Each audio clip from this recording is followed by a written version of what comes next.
Hello guys, Chris and Kenny here. And we're filming with 2 cameras this time. Yeah, Kenny's gonna film from his perspective and put it on his channel. I'm gonna film from my perspective and put it on my channel. Just because we ended up with both our cameras here, so yeah, thought, fuck it. But we are going to go and see the Pirates and Eventual Scientists now. You would know this if you've seen my video that currently filming this. I haven't uploaded yet, but I should upload soon, where I told you that I got this shirt, this ET shirt, that Batman hoodie, the art shit there, and where I updated my cabinet. So yeah, we are going to go see Pirates and Adventure Scientists, which stars Hugh Grant as the main pirate guy. I don't know any of the characters' names, but apart from Charles Darwin. Yeah, Charles Darwin's played by David Tennant. I thought it was a fairly good idea to put Charles Darwin in there. Suppose you could get quite a few evolution jokes involved or references. Yeah, Joe, I forgot that you told me this ages ago, and you told it on camera. What was that joke that they cut out about leprosy? Basically, the pirate captain goes onto the ship. He's like, "Give me all your gold," and this guy goes, "We haven't got any gold. It's a leper boat," and his arm falls off. I'm the pirate captain, and I'm here for your gold. Gold? Afraid we don't have any gold, old man. This is a leper boat. See? Yeah, is that still going to be in it, or did they cut it out? I don't know. Because it was in the trailer. Yeah.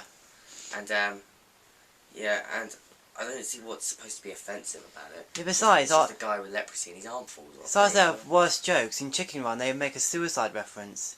There's a bit in Chicken Run where one of the chickens knits herself a noose after they find out they're all going to be killed. Oh well, there you go. That's the film industry for you. Yeah. So I do want to show you people. It's just a couple of my drawings here. Well, Chris's new poster business he's been telling me about for the past 2 days. So I start selling posters. And here's just two examples of some Family Guy ones that I'm quite proud of. There's Brian and Chris as Luke Skywalker. That's the one I like the most. So I probably won't put that on there on like the actual poster. I just put it there for funniness, I suppose. But the logo didn't go as great as I hoped it would. Next time I'm not going to draw it in pencil. I'm just going to go straight out with it in a yellow pen. But yeah, you learn from your mistakes when you do these. But this one actually took me the longest. This took me longer than the Cyborg Darth Maul one that I did, which I didn't think was going to turn out that good. But it's not bad. Let's see if I can find you it. It's not bad. It's not accurate to the actual Clone Wars episode. But I haven't seen that episode yet, so I can't really. But it's kind of slightly accurate. But then I suppose it can also be my own interpretation as well.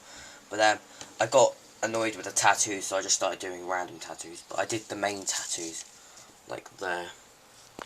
His face looks a bit off, and you can see that there's a bit of red. I mean, a bit of white here and there. But that's because I was trying to be careful not to get too much pen on it, because then it starts bleeding through. It has started to bleed through a little bit. But I thought the legs looked better than I thought they would. Is that what they do look like in the episode? A little bit. Okay. That one went a bit thick by accident, but I don't know, it didn't look too bad. The lightsaber's a bit dodgy, but... So, usual stuff, walking down to the bus stop. Yeah, we're just going to discuss what we usually discuss, so movie news and Blu-ray news. And then we'll end up rambling on for about half an hour or so. Enjoy. I haven't really been checking up on the Blu-ray news lately. I know the Muppets has a pre-order date, but I forgot the date. Yeah, I'm pretty sure Tintin has come out over here. Yeah, Tintin has come out. I was about to say Tintin. I was about to say Tim Tim, but I mean Tintin has come out. Yeah, which I'll be picking up quite soon. I don't know. I never saw it, but I'm considering it. What was the there's another Blu-ray. All the Universal Steelbooks, the Universal 100th Anniversary Steelbooks have got pre-order dates. Well, the majority of them. And they're all, this is the good bit, they're all only $9.99, which is great for a steelbook, but it's only because they're older films. But these steelbooks look really nice, and I'm definitely going to pick up quite a few of them. What was it? There was something else. There was another Blu-ray. A while ago this was now, but Sherlock Holmes: A Game of Shadows has a pre-order date. Mission Impossible Ghost Protocol has a pre-order date. I think that comes out the 30th of April, actually. Please be the 30th of April. Because it's got a steelbook, a AAA steelbook. So yeah, I'm hoping that's the 30th. Anyway, you said you had movie news? Yeah, I've got some movie news. The only one I can actually remember. I got a few bits of movie news last night, but I can't remember it all. What I can remember is I saw a video. I didn't actually watch it, but the title was that James Bond is opening the London Olympics. So I don't know if they mean Daniel Craig's going to open it, or if Daniel Craig's going to play James Bond and open it. But either way, I couldn't give a shit about the Olympics. I live in this country. They talk about it too fucking much. Besides, if you know a reputation for football and other sports, you know we're going to lose the Olympics. I know, we're just going to fuck it up. And besides, it's in our country as well, and we're still going to fuck it up. Yeah, besides, did you hear one of the rumours about the opening ceremony? What? They were going to get they were going to get some dancers from Britain's Got Talent. The whole world look at our country, and all we're going to give them is someone going, "Hello, I've got a moonwalking dog." Yeah, see, that's the problem with this country, right? They're supposed to say the London Olympics is supposed to be a thing that showcases how good our country is. If we show them a dancing fucking dog, they're gonna think we're a joke. Yeah, and look at the stuff we got for the opening ceremony. You know, we pretty much spent half the country's money for the Olympic Stadium, and just to tear it down again afterwards. They're gonna tear it down and build something else. What was the overall point? Why do that? And they've already got. Do you hear what the things they're doing just about the Olympics? They got a barge, made a sculpture of the Olympic rings, and put it on the Thames.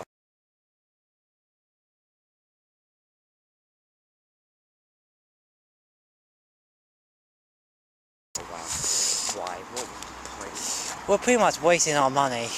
They're on about us in a recession. Don't waste money on the Olympics. Then just stop. People need to know when to stop.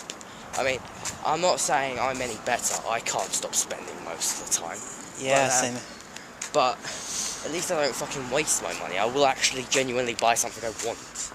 Whereas they're buying things that the country doesn't want. What are we going to have used for a bloody sculpture of the Olympic rings? But on game news, there is a new. People may know about the game developer that got shut down because it went bust. That had a leaked video on YouTube of what looked like a Battlefront 3 game, which I saw. It had like a Cloud City where Luke and Darth Vader were fighting area where a rebel was shooting a stormtrooper. But that company went bust, and we never heard anything.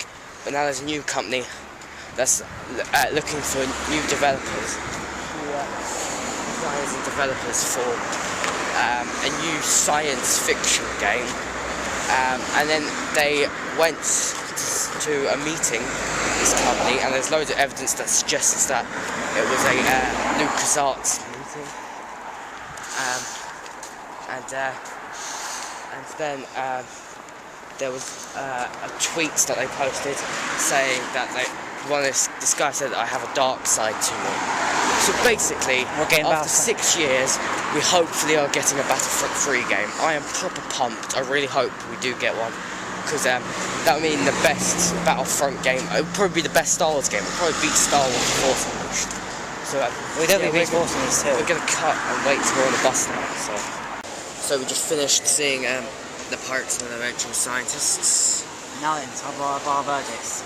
I really enjoyed it. For me, it was actually my favourite Aardman film I've ever seen in my life. Really? It's in my top 3. I say it's up there with After Christmas, and the 3D is better than the 3D After Christmas. See, I think it was better than Chicken Run. It was better than the Wallace and Gromit, Curse the Were-Rabbit film. Yeah. Because I think Wallace and Gromit works better just as like short half-an-hour episodes rather than a film. And to be honest, when you're making a film based on your two most famous characters, it's pretty much a. Yeah, it was an extremely good film though, and the voice acting was as good as I expected it to be. And my favourites were exactly who I expected. My favourites were Hugh Grant, who was the main character. He was the pirate captain, and David Tennant as Charles Darwin. Yeah. And Martin Freeman as what they list him as is the pirate with the scarf. Yeah.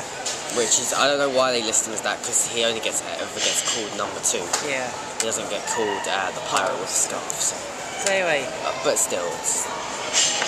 As an Aardman fan, this is one of my favourite Aardman films, and the animation is just really good as well. In terms of the actual animation, this is their best effort. Yeah, I'm just gonna go out there and say this. It's my favourite Aardman film. And it's probably my favourite animation film I would say I've ever seen. I'd say it's the best film so far this year. What else have I seen this year? Yeah, I could say that. I suppose for me it goes this Pirates and Adventure Scientists at number 1, number 2 The Muppets, and number 3 Star Wars Episode 1 3D, and then probably number 4 Ghost Rider 2. Because I like Star Wars just that bit better, because when I saw it in the cinema it made me appreciate Episode 1 a lot more than I used to. So in terms of my top best list so far, it would be Pirates and Adventure Scientists, The Muppets, Chronicle, and Star Wars Episode 1. Oh, yeah, there is Chronicle, but I don't think Chronicle was amazing. Even though you did give it an epic win. Yeah, I did give it an epic win, but I didn't think it's amazing to beat Star Wars, because Star Wars is just such a big hit. Even the prequels, I mean, I know the prequels aren't the best thing in the world, but they're not bad. So let me guess, we're both giving it an epic win then. Yeah, except for you can give it your word rating, but I'm gonna give it a flat out 11 out of 10. See, that's a physically impossible rating, but that's what I'm giving it. I'm giving it 11 out of 10. So we found our best film until The Dark Knight and the Avengers come out. Oh, The Dark Knight Rises, I can already tell it's going to be my favourite film this year. Oh, I'd be lucky to see this if Pirates end up being number 3 on my top 10 best list. I reckon the Pirates will still stay higher than top 5. Yeah. But I've got a feeling Dark Knight Rises will definitely be my number 1, and the Avengers will probably be my number 2. So then. And the Amazing Spider-Man will probably be my number 3.